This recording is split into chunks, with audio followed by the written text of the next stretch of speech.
क्या आपके पिंपल्स तो ठीक हो गए हैं, लेकिन चेहरे पे उनके निशान अभी तक मौजूद हैं? क्या आप हर रोज आईने में देखकर सोचते हैं कि ये दाग और ये गड्ढे कब खत्म होंगे? आज हम जानेंगे कि एक्ने स्कार्स क्यों बनते हैं और उनके लिए क्या किया जा सकता है।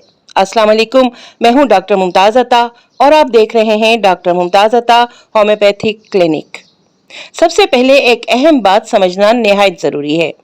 बहुत से लोग एक्ने मार्क्स और एक्ने स्कार्स को एक ही चीज समझते हैं, जबकि एक्ने मार्क्स आमतौर पर सुर्ख, भूरे या काले धब्बों की शक्ल में होते हैं।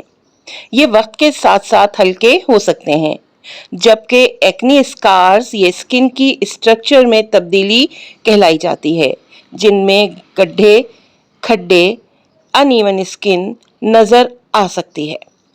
अब बात की जाए कि एक्ने स्कार्स क्यों बनते हैं, तो एक्ने स्कार्स के बनने की चंद अहम वजूहात होती हैं, जिनमें बहुत गहरे पिंपल्स को बार बार छीलना, देर से ट्रीटमेंट करवाना, सीवियर इन्फ्लेमेशन। जितनी ज्यादा सोजिश होगी, स्कार की इम्कान उतना ही ज्यादा हो सकता है। अब कौन से लोग ज्यादा मुतासिर होते हैं, ये भी एक अहम क्वेश्चन है। तो कुछ अफराद में oily skin, severe acne history, family history की वजह से स्कार्स का रिस्क ज्यादा हो सकता है, लेकिन हर एक्ने पेशेंट में स्कार्स बनना जरूरी नहीं होता। अब अगर बात की जाए होम्योपैथिक पर्सपेक्टिव की, तो होम्योपैथी में सिर्फ स्कार्स को नहीं देखा जाता, बल्कि पूरे पेशेंट को देखा जाता है।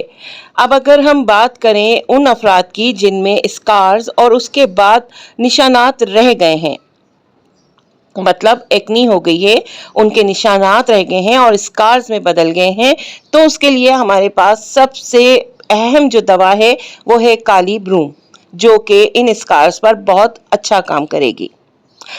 अगर पुराने स्किन इशू और हीलिंग सपोर्ट के हवाले से मशहूर रेमेडी की बात की जाए तो सिलेशिया, लेकिन ये ज़रूर है कि हम पेशेंट को देखने के बाद ही ये रिकमेंड करेंगे कि आया ये सिलेशिया का मरीज़ है या नहीं।